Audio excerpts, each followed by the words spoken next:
Hi folks, we did some basic maintenance on the skid steer, compact truck loader, TX-375T, BOMAC, whatever you want to call it. I might even just call it Trevor. Yeah, we needed to seal up the windows because we're getting water inside, so we did that, and I took the vacuum cleaner to it to see if that would help clean up the inside a bit too, but yeah, not so effective. I may have to make a tool for providing some extra leverage, getting the attachment locking levers unlocked, because they're pretty damn hard, and I think I've got something for that. So you might see me do a welding project at some stage in the future, if my plans come through for that. Yeah, so have some video.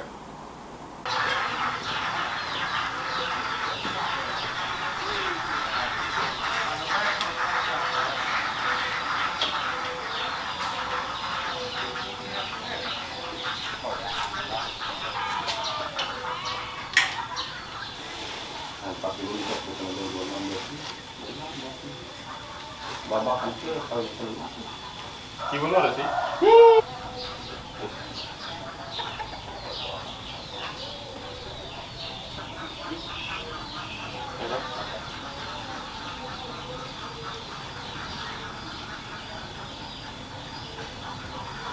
Babak itu. Ya. Lewat dari singkat merah kau.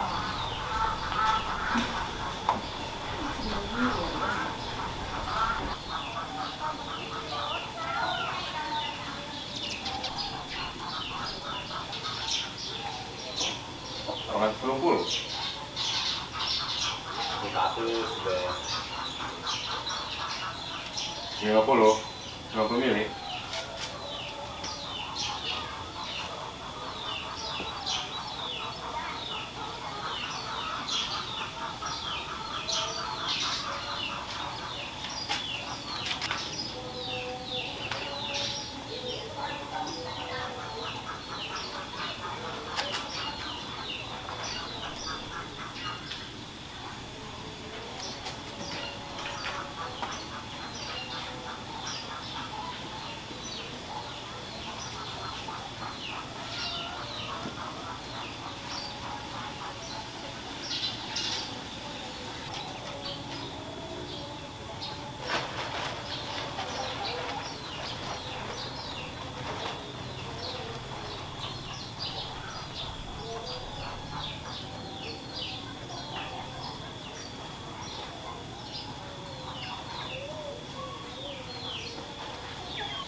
begitunya begini.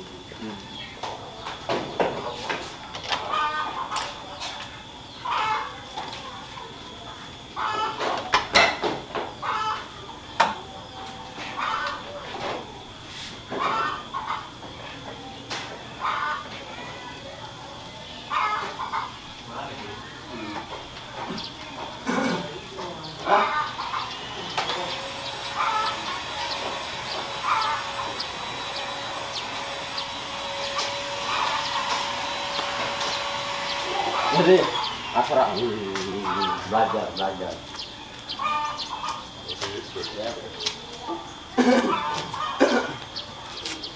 Keliling. Okay, you break it, you break it, you fire. Okay, so if you break this. Okay, what I haven't done is given you a walk around of this thing. As you can see, compact track loader. The plate on the other side says it's 4,500 kilograms operating weight and 1,200 kilograms load capacity. The engine compartment on the back here, we have a bit of a trick for players. You have to take out this little bolt before the door can be opened fully. Leave it under here. Now in theory this thing here acts as a lock, but something must be out of adjustment because the handle goes back far enough to open even with that in the lock position, so damned if I know. This is a swing out radiator, but to swing it out you have to undo these two bolts first, which we haven't done at this stage. The lid lifts and there is a bolt to hold it. Okay, come down. As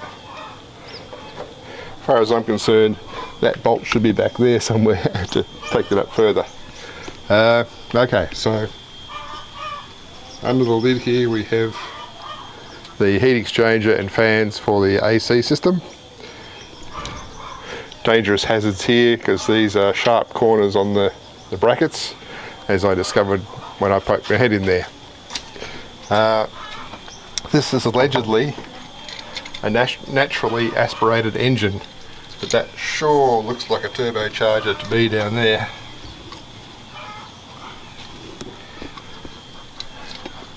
Okay. Yes, we have coolant. We just need to fill this up to about here. There's a level marked on the side, so minimum is there. So we're above minimum, we're okay there. Maximum is there. So we should, as I said, you broke it, you bought it. You have to buy me a new one.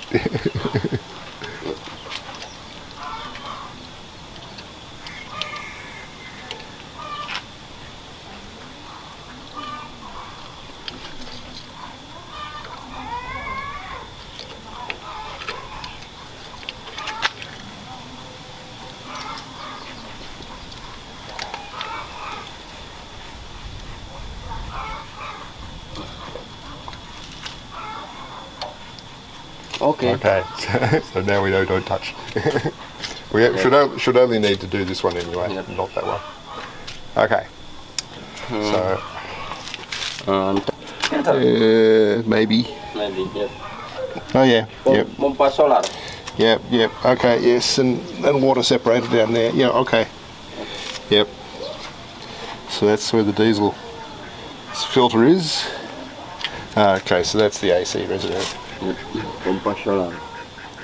Yep. Okay. We have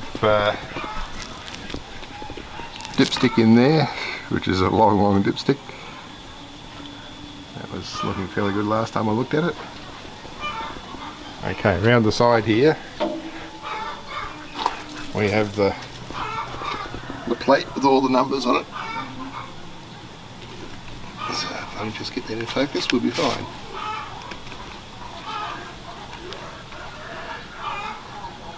So yeah, pretty substantial machine for a thing this size.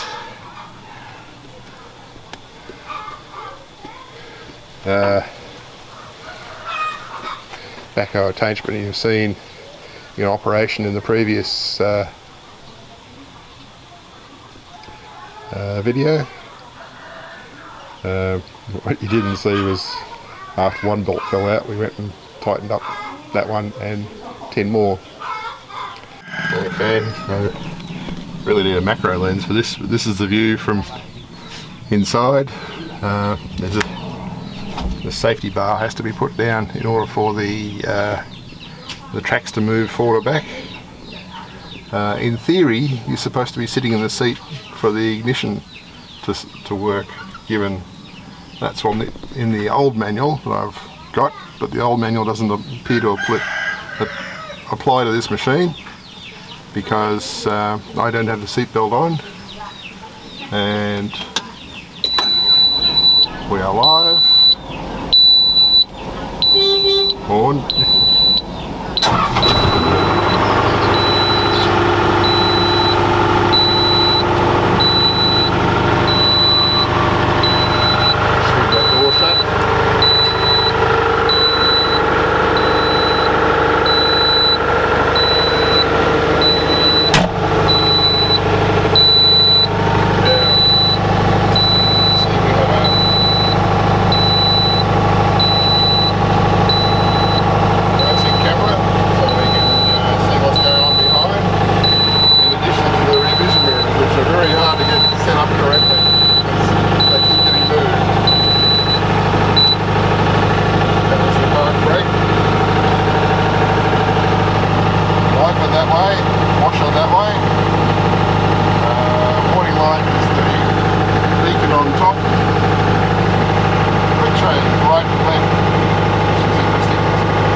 These buttons over here active, so we probably don't need that at the moment. Turning signals, left and right obviously, headlights, driving fan. Not quite sure what that's about because we have AC up here, which I have on maximum cool at the moment. The main gauge here is hard to read because of the reflection of the light above. Got some funny idea that we're currently doing 109 kilometres an hour. Okay, don't think so. Not quite sure what that one means. We've got 1452 RPM, that's idle, and we've got 8.7 hours on the clock. Fuel gauge is showing 3/4 full. We filled that up at about 8 hours and put about 120 litres in it and filled it absolutely to the top. So it says 3/4 full when it's absolutely full. Not sure yet on temperatures here because we have a temperature gauge here and a temperature gauge here. I'm not quite sure which one is oil and which one is water at this point.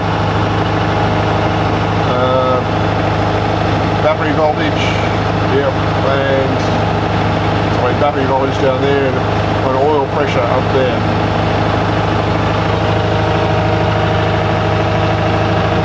So it's a bit hard to see. Okay, oil pressure is saying we've got just under 2 bar. I've got to figure that out sometime what that actually means. But we have AC, we have fire extinguisher, we have hammer for emergency exit, which is the back window. We have windows we can open here for ventilation at need. This is the throttle down here.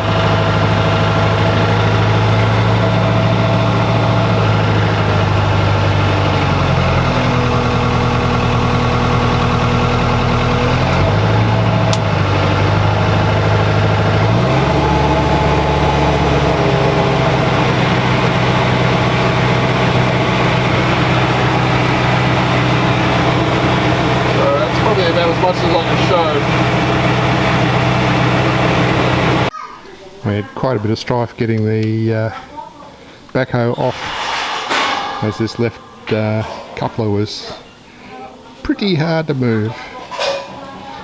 I went off to get a piece of wood as leverage, and by the time I got back, Azra had it done. So I don't know what he did, but now we're greasing it up to make it all a bit easier.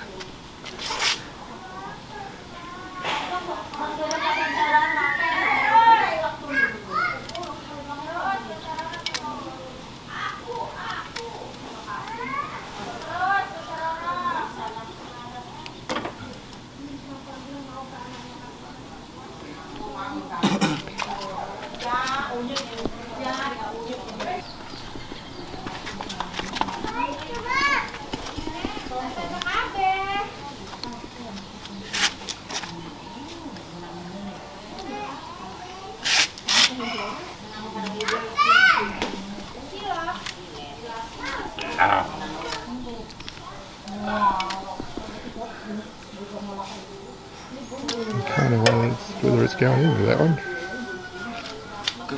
Okay, well, we got the concrete mixer bucket on. Again, the output coupling from the mixer was overpressured and we couldn't connect it. So we had to take the little black box off the top there and loosen some connections until we could ease the pressure. And then once we got the coupling fitted, we did back up those fittings and put the lid back on. Then it was a matter of experimenting to find out which button it was to open the chute in the bottom of the bucket. The theory is you can mix it up and then hoist it up and tip it forward to tip the concrete out in one go, or you can open a hole in the bottom to let it rain out into a wheelbarrow or whatever. So we now think we know how to do that. Still waiting on those manuals though. Machine from out the front to around of the house, the south side of the house. We had to prove we could do that because this is the only available path we have to get the machine of the house where we want to have it for constructing the machinery shed. And this path is not currently open to our back kitchen. So I thought before we make those modifications, we better prove that we can get the machinery. And with great care and guidance from outside, yes, it can be done. With the concrete mixer bucket on, which is one of the two narrower buckets, or narrower attachments. So this one and the forks, the standard bucket is 1.8 for 5, not very long going forward, so that should be easy enough to get around the corner. The most difficult one will be the backhoe because of the stick out fairly wide with the stabiliser feet, and the boom and stick out front quite a bit. When we do the turn at the corner there, we'll probably end up having to swing the boom to one side at one stage, which we need to be careful with. If we don't do that, we'll end up putting the bucket through Santa's wall ahead of us there, which wouldn't be very good. But now we've proved it, and we can proceed with doing the modifications to the back kitchen to permit us. And the joys of having sped up video. This is a good idea for. I need to figure out how to do this with when I'm using the other cameras. But here is cleared up that front courtyard quite a bit, so that Azra can actually put his truck in there and turn it around without having to reverse it back down. And we have even better security for the machine now because there's now a camera looking at it from this end and a camera looking at it from the other end. So, job's right. So that's the three attachments not currently attached to the machine parked in the courtyard. Backhoe's pretty damn big really. And the forks and bucket are over to the left. So I put a piece of tape along this wall at the height the wall needs to be taken up to clear the beacon on the machine, which is the highest point. So you can see that's actually low on the top of that doorway. So what we'll need to do is kind of cut across the top along the side there and take a diagonal across, so it means sort of chiseling this out until we've got a down to the grade of this. Ideally we can sort of take out this section and the side section and leave the corner post in there while we actually build a structure with a wall inside and sort of a concrete piece well reinforced that actually comes across and supports that upper wall up there and here, so that then we can take out this column at the corner and chisel all this stuff out. But that's my thinking on it, but we'll have to see what the experts say. Because if we can do it that way, rather than sort of taking it all the way up to the roof and then having to find another way to support the roof, that could be a drag. Because we do have electrical wiring and camera wiring here. There's electrical wiring runs across the roof inside. From that there is also a camera on the end wall in there looking back that way. So everything above the below the doorway height, it's okay, we can modify that without any issues. But above the doorway we have to do a bit of fiddling around. There's also a fan inside, which if the whole wall has to go across to the diagonal, that fan will have to then also be moved to the ceiling. So we'll see what happens. Nothing's ever as easy as it needs to be. Of course, once we've got that corner sorted out there, we've got two trees, well, this one probably, that one definitely will have to go. Well, that's been okayed already.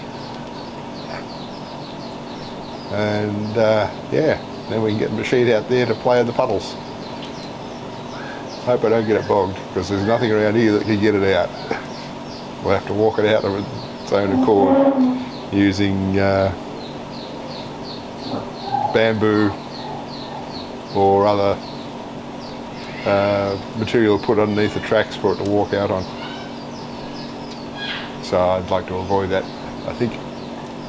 But yeah, that's what we've got planned for the back of the kitchen, and my tape's coming down already, as it does.